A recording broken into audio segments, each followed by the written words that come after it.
चाहिए प्रभु, मुझे चाहिए क्या? न चाहूं मान दुनिया का, न झूठी शान दुनिया की। चला जाऊं, चला जाऊं, चला जाऊं,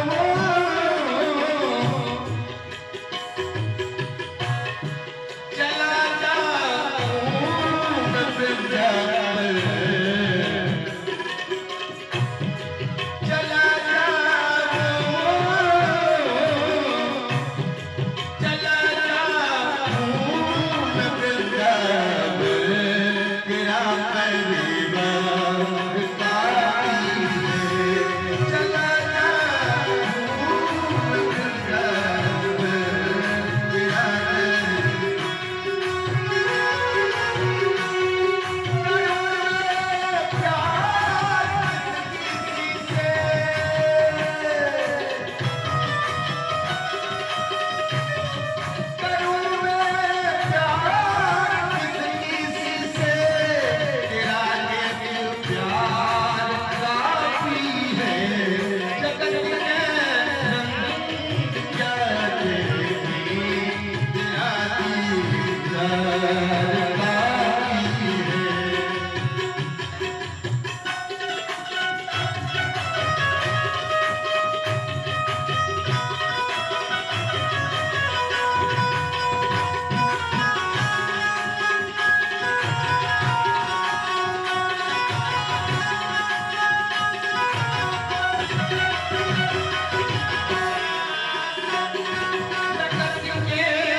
ये मेरा पुत्र है, ये मेरी पुत्री है, ये मेरे ताऊ है। तमाम रिश्तों का जाल बिछा रखा है प्रभु आपने, लेकिन मुझे चाहिए क्या? जगत के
बहुत मोटा जगत के साथ मौजों से मेरे कान से पहले संगीत की दुर्दशा इस जमाने में जितनी हुई है कभी नहीं हुई होगी। क्यों? पहले शास्त्रीय संगीत फिर सुगम संगीत, अब पता नहीं कैसे कैसे संगीत के नाम रखे हैं, पॉप म्यूजिक, फास्ट म्यूजिक। शर्म आती है नाम लेते हुए, रैप म्यूजिक, ये कोई नाम है? इतनी दुर्दशा, लोग सड़कों पे, बसों में, ट्रेनों में फुल वॉल्यूम में मोबाइल बजा रहे हैं। कोई तकलीफ में है, कोई परेशानी में है, किसी को कोई मतलब नहीं, फुल वॉल्यूम में बजा रहे हैं। कोई सुनने वाला नहीं, कोई कहने वाला नहीं। कायदे इनके लिए संविधान होना चाहिए, सार्वजनिक स्थान पर मोबाइल न बजाएं, उसके लिए व्यवस्था बनाई गई है। लोग ब्लूटूथ खोले घूम रहे हैं, वाला गाना हमारे तरफ ट्रांसफर करो भैया। लेकिन यहाँ देखिए भक्ति की भावना है। जगत के साथ मौजों से मेरे कान से पहले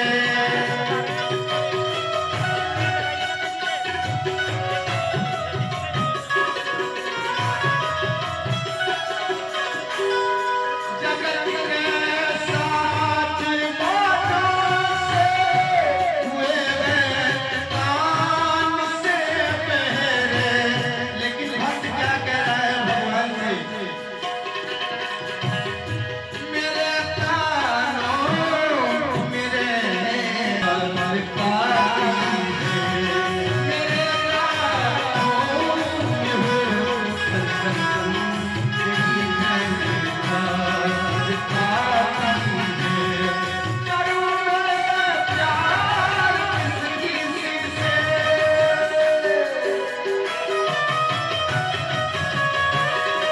करूं मैं प्यार किसी से, तेरा ये तो प्यार काफी है। जगत के रंग क्या रंग थे, तेरा दीदार काफी है। जगत के रंग क्या रंग थे, तेरा दीदार काफी है। ये काफी है, ये काफी है।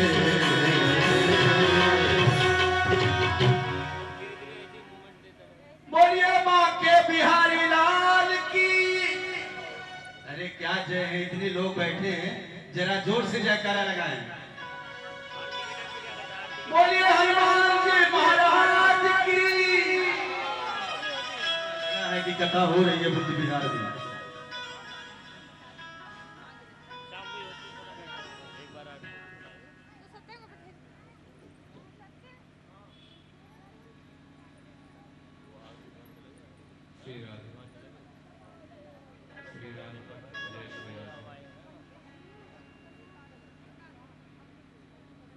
वृंदावन बिहारी लाल की जय, श्यावर रामचंद्र की जय, शंकर भगवान की जय, पवन सुत हनुमान जी महाराज की जय। बोलिए श्रीमद् भागवत महापुराण की जय, व्यास भगवान की जय, सुखदेव महाराज की जय गुरुदेव भगवान की जय। बोलिए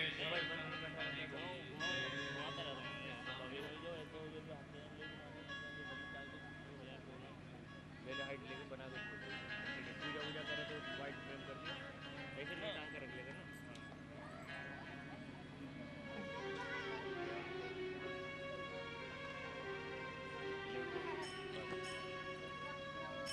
श्री गुरु चरण सरोज रज निज मन मुकुर सुधार। बरनउँ रघुबर बिमल जसु, जो दायक फलचार।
बसैया राम लखन सीताराम बसैया रूप धरे सिरहि दिखावा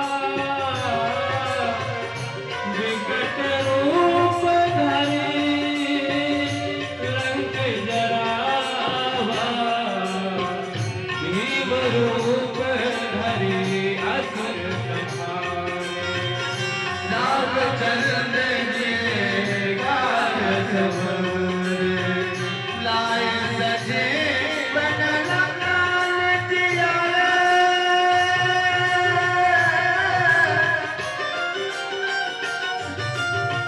श्री रघुवीर भरत मुझाए रघुपति की बहुत बनाए तुम मम प्रिय नहीं सब भाई सहस बदन तुम लोयस गावे कैसे पथ कंठ लगावे संतादिक ब्रह्मा मुनीसा नारद सारद सहित ईसा जब मुरे गुरु पाली जगते कभी कोटि भी कही सकल कदर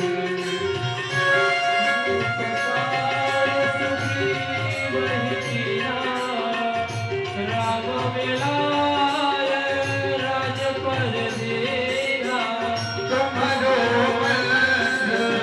विभीषण बोला जग के शरण है सब जगत सुहास योजन पर भानु योजान मधुर बलिदानो प्रमोदता में लोकवाही जगदान में तिलक लाही दुर्गमकार जगत के सुगम अनूप है तुम देखे राम दुआरे तुम रखवारे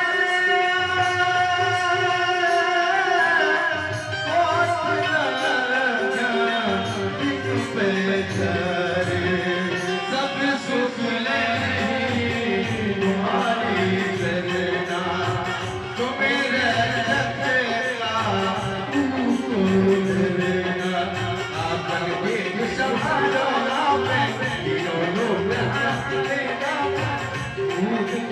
साथ निकट नहीं आवे महावीर जब नाम सुनावे नाथ रोग अरे सब पीरा जपत निरंतर हनुमत वीरा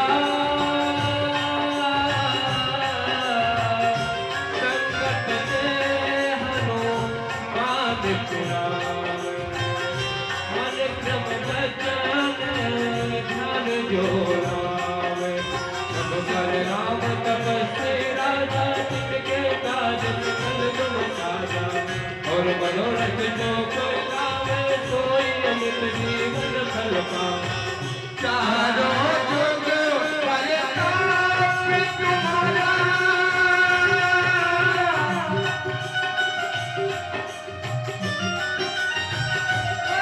प्रसिद्ध जगत उजियारा साधु संत तुम रखवारे असुर निकंदन राम तुम्हारे हर्ष सिद्ध नवनीति के दाता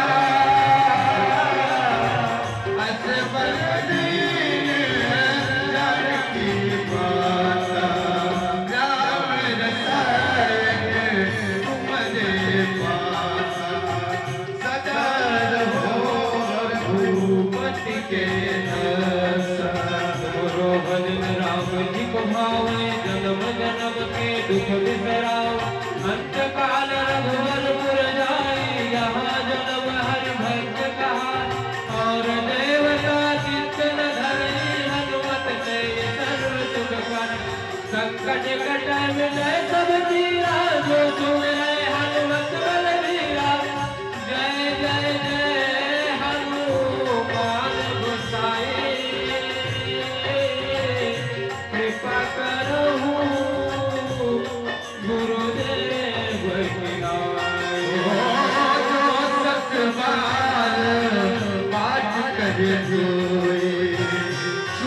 गई बैद्र महासुख होवे सोए पड़े हनुमान चालीसा कोई सिद्धि साई कलेसा तुलसीदास सदा हरि तेरा कीजे नाथ हृदय में तेरा पवन तले संकट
तत्पदं दर्शितं येन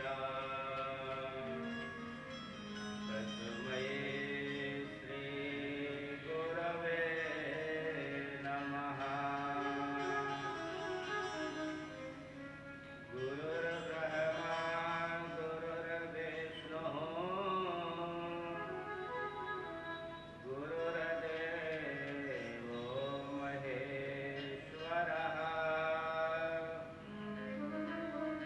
गुरुः साक्षात् परब्रह्म तस्मै श्रीगुरवे नमः। मूकं करोति वाचालं पङ्गुं लङ्घयते गिरिं यत्कृपातमहं वन्दे परमानन्दमाधवम्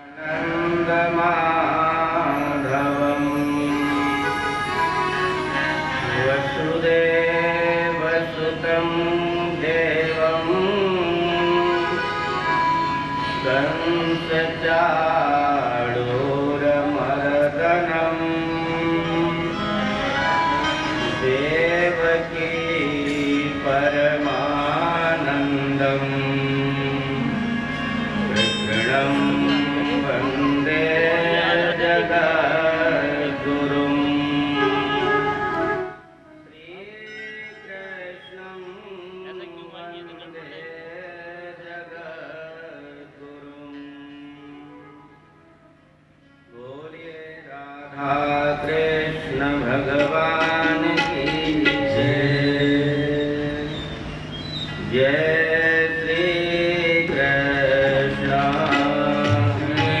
श्री कृष्ण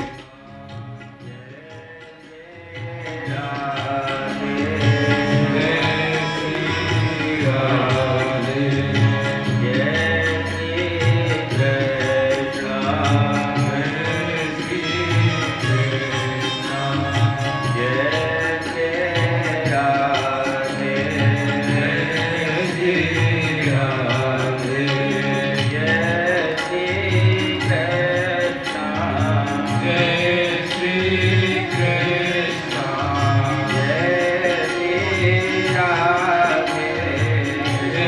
श्री राधे जय श्री कृष्ण जय श्री कृष्ण जय श्री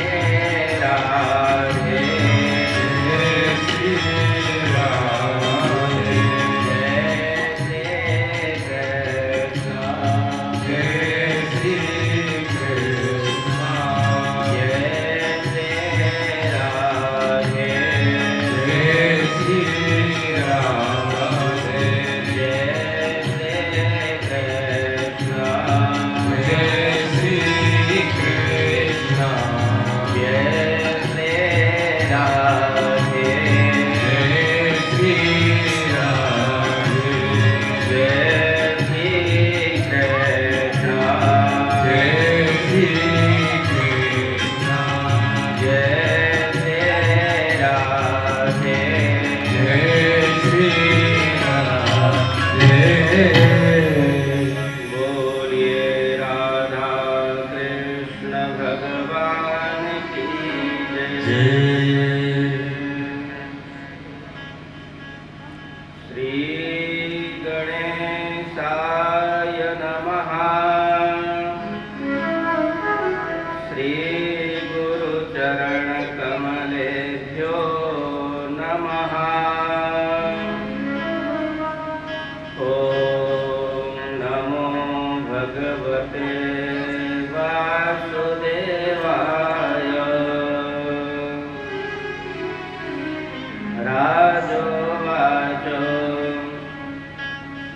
प्रियव्रतो भागवत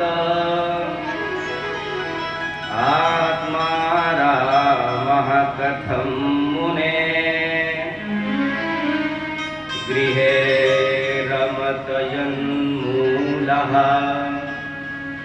कर्मबन्धः पराभवः नूनं मुक्तसङ्गानां तादृशानां द्विजर्षभ गृहे स्वभिनिवेशोऽयं पुंसां भवितुमर्हति।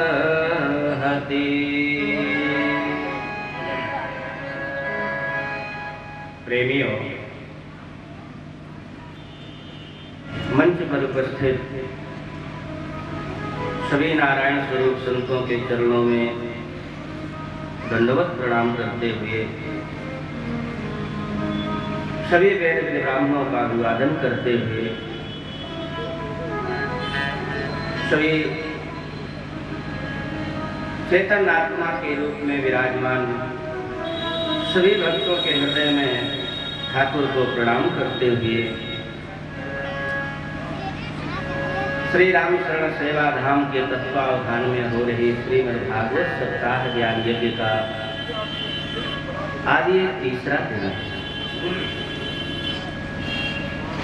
कल प्रेमियों भागवत के अंत में आप लोगों ने बड़ी पावन कथा पुरंजनोपाख्यान की सुनी। ये पुरंजनोपाख्यान है क्या? यह जीव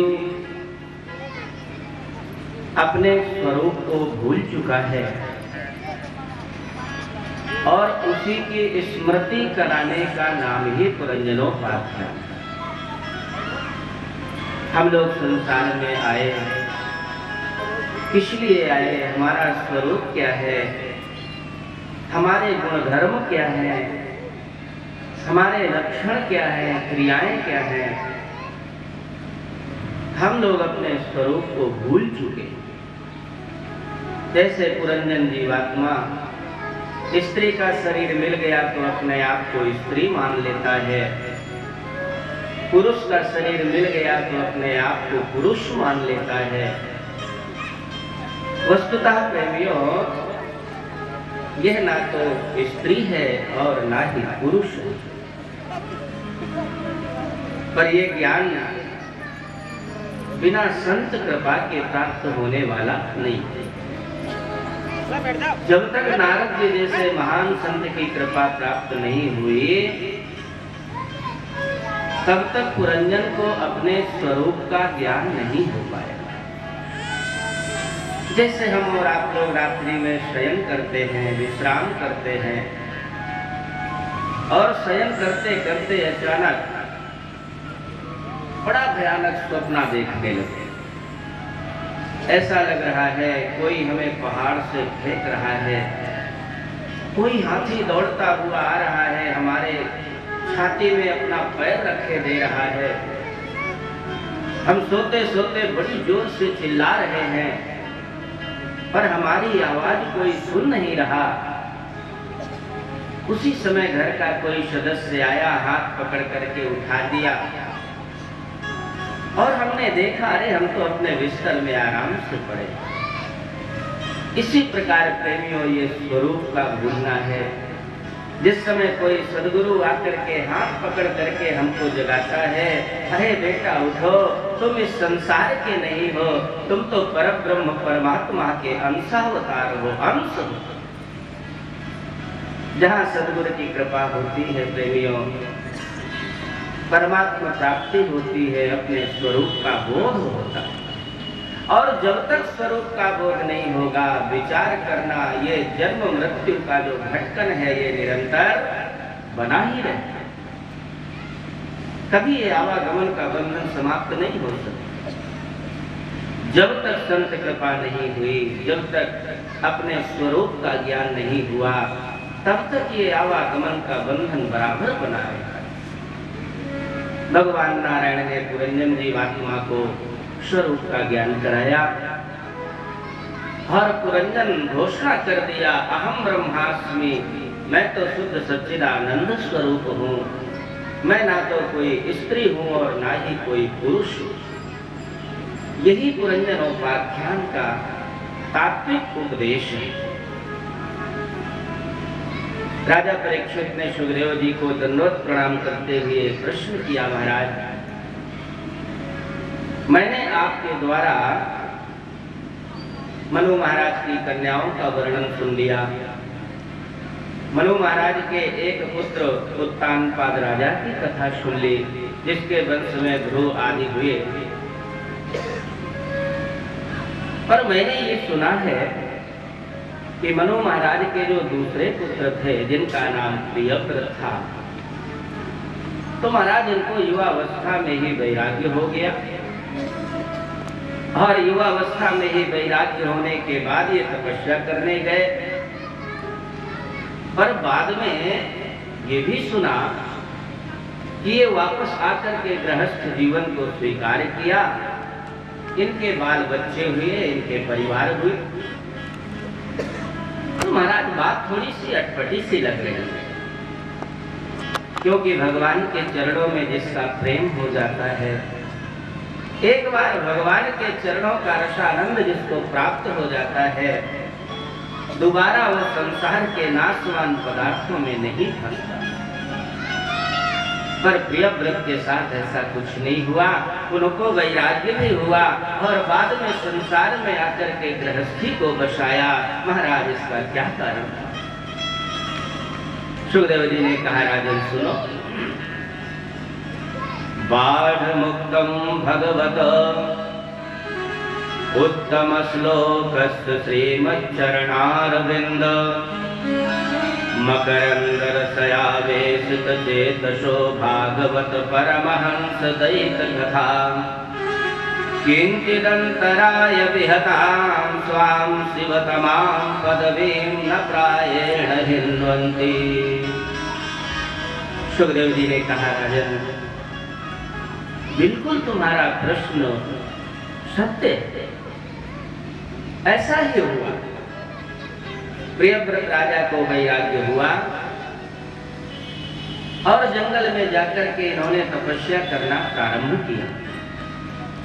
लेकिन नारद जी आए और नारद जी से दीक्षा लेकर के ये तपस्या करना प्रारंभ कर दिया। लेकिन उसी समय ब्रह्मा जी को लगा ये तो बड़ा अनुचित हो रहा है।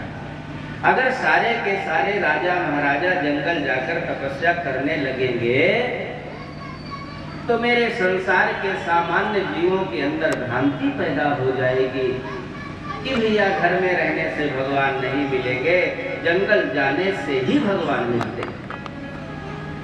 इसलिए मुझे राजा प्रियव्रत को समझाना चाहिए। ऐसा विचार करके भगवान ब्रह्मा हंस में बैठ करके गंधमादन पर्वत में आए। आकर के प्रियव्रत राजा को समझाया और कहा, देख बेटा, निबोधता ते तमृतम ब्रवीमि मा सोयितुम देवमर्हस्य प्रमेयम् वयं भवस्ते ततएष महर्षिर् वहाम सर्वे विवसायस्य देशम्। ब्रह्मा जी ने कहा, बेटा प्रियव्रत, तुम्हें जो ये भ्रांति हो गई है कि घर में रहने से भगवान नहीं मिलते, जंगल जाने से ही भगवान मिलते हैं, तो बेटा तुम्हारा सोचना ये गलत है। क्यों? क्योंकि संसार में कोई स्वतंत्र नहीं है। ध्यान दें, स्त्री पुरुष बाल युवा ब्राह्मण क्षत्रिय वैश्य शूद्र कोई भी कीड़ा मकोड़ा जीव जंतु सभी परतंत्र है। संसार में कोई स्वतंत्र नहीं है बेटा। अरे कहाँ तक कहें, ब्रह्मा जी ने कहा शंकर और हम लोग भी परतंत्र। कोई संसार में स्वतंत्र नहीं है, सब परमात्मा के इशारे पर नाचने वाले। उमा दारो यो से तके नाए उमा तारो सिद्धि नाए उमा तारो से तके नाए उमा तारो सिद्धि नाए सबहि न जावत राम गोसाई सबहि न जावत राम गोसाई। बेटा, जैसे कोई किसान बैल के नाक में नकेल डाल देता है, नथ पहना देता है, रस्सी डाल देता है और वो किसान जिधर चाहता है उधर बैल को घुमाता रहता है, इसी प्रकार भगवान ने हमारे नाक में कर्म रूपी रस्सी डाल दिया है, कर्म रूपी रस्सी की नकेल डाल दिया है और हम सभी लोग कर्म रूपी रस्सी की नकेल के सहारे संसार में भ्रमण करते हैं। इसलिए बेटा हमेशा अपने अपने कर्तव्यों का पालन करना चाहिए, अपना कर्म करते रहना चाहिए। बेटा तुम जो ये घर छोड़ करके चले आए, जंगल में तपस्या करने के लिए आए, तो जरा विचार करो, कोई अगर घर छोड़ करके तपस्या करने जाता है तो क्या छोड़ता है? ज्यादा से ज्यादा पत्नी को छोड़ दिया, बाल बच्चों को छोड़ दिया, घर परिवार को छोड़ दिया, जमीन जायदाद मकान को छोड़ दिया, यही तो छोड़ेगा ना। इसके अलावा शरीर तो साथ में लेकर जाएगा। और बेटा ये जो पतन करने वाले शत्रु हैं, काम क्रोध लोभ मोह मद मत्सर, ना तो ये परिवार में छिपे हैं, ना ये बाल बच्चों में छिपे हैं, ना ये जमीन जायदाद मकान में छिपे हैं, बल्कि ये छहो के छहो शत्रु हमारे शरीर के अंदर छिपे। हमने दुनिया के देखने में घर को छोड़ दिया, बाल बच्चों को छोड़ दिया, परिवार छोड़ दिया, पर जंगल में जाकर के यदि हमने इन काम क्रोधादिक विकारों पर विजय प्राप्त नहीं किया तो जंगल में जाकर के हमें मार खानी पड़ेगी, इनसे हम पराजित हो जाएंगे।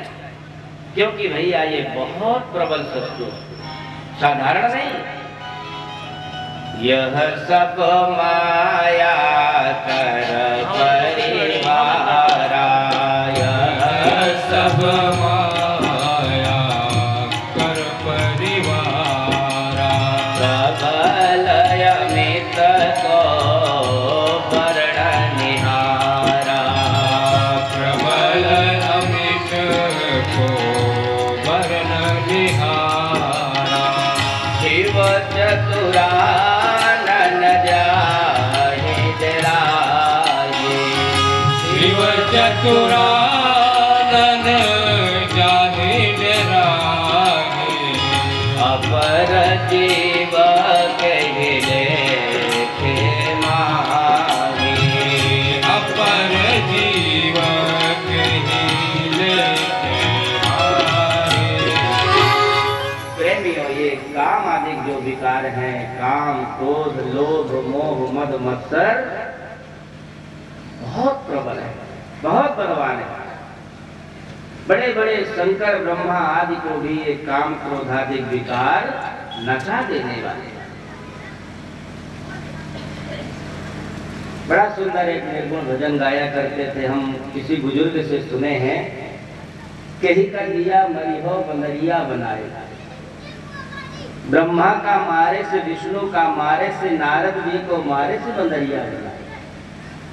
तो प्रेमियों, ये जो काम क्रोधादिक विकार हैं इतने प्रबल हैं, इनसे सहज रूप से कोई बच नहीं पाता। इसलिए बेटा घर छोड़ना पुरुषार्थ नहीं है, पुरुषार्थ है घर में रहते रहते कामादिक विकारों को जीतना। इनको जीतने के लिए दो प्रकार के युद्ध यहाँ पर महाराज जी ने बताया। एक तो किले का युद्ध है और दूसरा मैदानी युद्ध। मैदानी युद्ध यही है, जंगल में चले जाओ, काम क्रोधादिक विकार को ललकार दो, पर मैदान में अगर शत्रु बलवान है तो हमें पराजित कर देगा। इसलिए भैया इनको जीतने के लिए किले के युद्ध का सहारा लेना चाहिए। किले का युद्ध क्या है? यही प्रेमियों गृहस्थ जीवन ये किले का युद्ध है। एक कन्या को स्त्री बनाया और बना करके अपने जीवन का जितना काम है उस कन्या पर केंद्रित कर दिया। बाकी जितने उसके आकार प्रकार की देवियां हैं सभी को माँ बहन बेटी मान करके जीवन बिताया। तो घर में रहते रहते हमने काम पर विजय प्राप्त कर दी।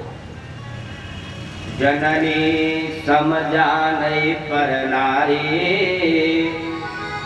धन पराव विष से विष भारी। गृहस्थ जीवन में प्रेमियों क्रोध आता है, पत्नी अपने विचारों से नहीं मिलती, बाल बच्चे विचारों से नहीं मिलते, परिवार वालों से विचार भिन्न हैं। लेकिन उस समय पर हमने अपने क्रोध पर कंट्रोल कर लिया, क्रोध पर केंद्रित हो गए, तो घर में रहते रहते हम क्रोध पर विजय प्राप्त कर सकते। गृहस्थ जीवन में कभी हानि होती है, कभी लाभ होता है, कभी नुकसान होता है, व्यापार में घाटा होता है, और उस परिस्थिति में अगर हमने अपने आप को संभाल लिया तो घर में रहते रहते हम लोभ पर विजय प्राप्त कर सकते। इसलिए बेटा घर छोड़ना पुरुषार्थ नहीं है, घर में रहते रहते इन छह शत्रुओं को जीत लेना यही सबसे बड़ा पुरुषार्थ है। इसलिए बेटा वापस जाओ। बात प्रियव्रत के समझ में आ गई। प्रियव्रत जी लौट करके आए। विश्वकर्मा की कन्या से इनका विवाह हुआ बृहस्पति के साथ। और प्रेमियों बड़े सुंदर आग्नेय इद्मज्यो यज्ञ बाहु महावीर हिरण्य रेता धृतपृष्ठ श्रवण मेधातिथि बीति होत्र और कवय 10 बालक इनके बड़े प्रतापी बालक पैदा हुए प्रियव्रत जी के। प्रेमियों एक दिन प्रियव्रत जी ने सोचा, दिन में तो सूर्य भगवान का प्रकाश होता है और रात्रि में अंधकार हो जाता है, क्यों ना मैं एक ऐसा रथ बनाऊं कि रात्रि का होना ही बंद हो जाए, अंधकार होना बंद हो जाए। अपने योग बल के द्वारा सूर्य के समान चमकता हुआ इन्होंने रथ तैयार किया। रथ में बैठ करके सूर्य की विलोम दिशा में यात्रा करना प्रारंभ कर दिया। सूर्य भगवान अगर पूरब में होते हैं तो प्रियव्रत का रथ पश्चिम में होता है, सूर्य भगवान पश्चिम में होते हैं तो इनका रथ पूरब में होता है। सूर्य के समान चमक रहा था, रात्रि का होना तो बंद ही हो गया। ब्रह्मा जी फिर परेशान हुए, बड़ा विचित्र गृहस्थी है।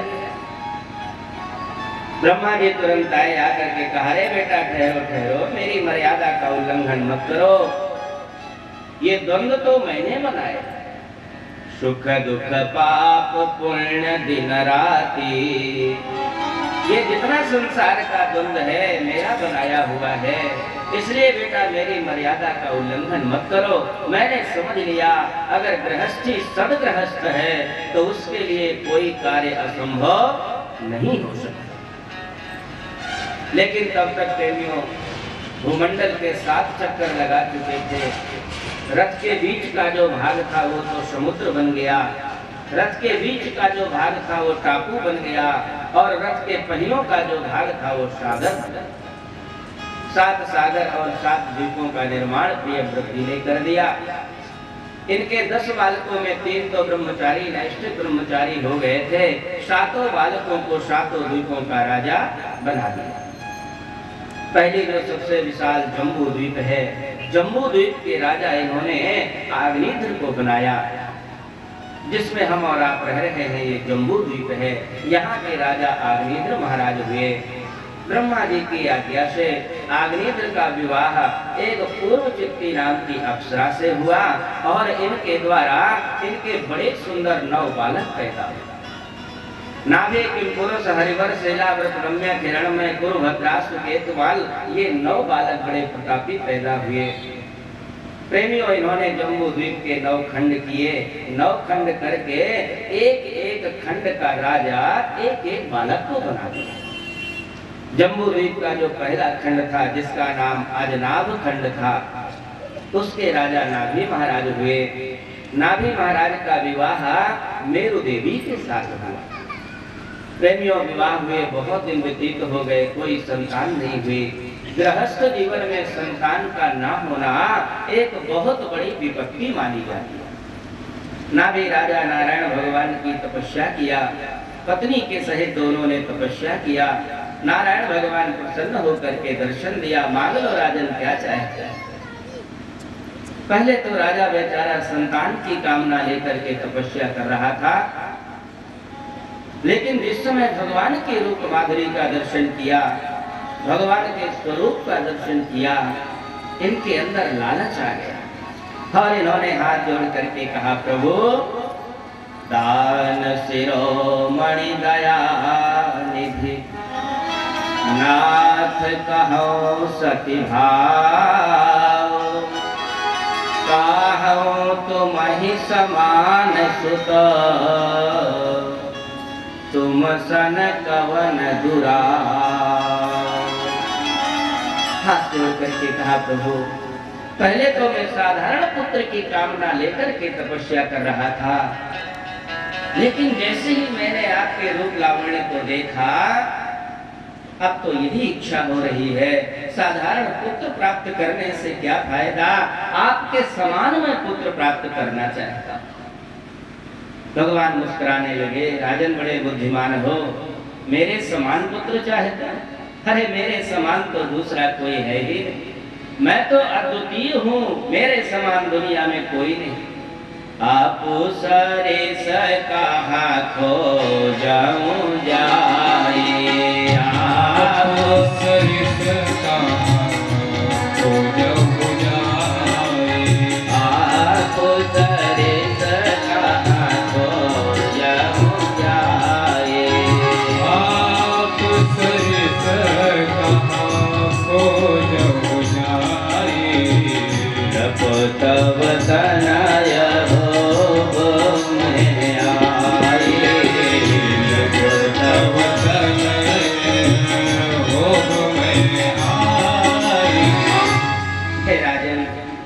मेरे समान तो दूसरा विश्व ब्रह्मांड में कहीं कोई है ही नहीं, पर आपने मेरे समान पुत्र मांगा है तो तथास्तु, अब मैं ही तुम्हारा पुत्र बन करके आऊंगा। विचार करो भगवान कितने दयालु हैं। भगवान तो हमारे पुत्र बनने के लिए लालायित रहते हैं। वो तो खोजते हैं कहीं दशरथ कौशल्या जैसे माता पिता मिल जाए तो मैं भी मर्त्यलोक में आकर के जन्म ले, कहीं नंद यशोदा जैसे माता पिता मिल जाए तो मैं भी जन्म ले लूं, अवतार ले। लेकिन प्रेमियों भगवान के आने में विलंब इसीलिए है क्योंकि हम लोग दशरथ कौशल्या नहीं बन पा रहे, हम लोग नंद यशोदा नहीं बन पा रहे। आज जिस समय भगवान ने अपने भक्त को देखा, नाभि और मेरु देवी को देखा, गदगद हो गए, ऐसे माता पिता मुझे कहाँ मिलेंगे। भगवान ने कहा, राजन मैं ही तुम्हारा पुत्र बन करके जन्म लूंगा। दोनों पति पत्नी अपने घर में आए, बड़ी सुंदर रीति से गृहस्थी का जीवन यापन करने लगे।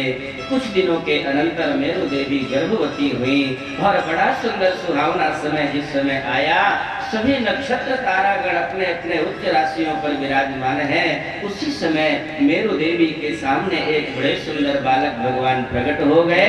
आकाश से देवताओं ने दुंदु भी नगाड़ा बजाया, पुष्पों की वर्षा किया।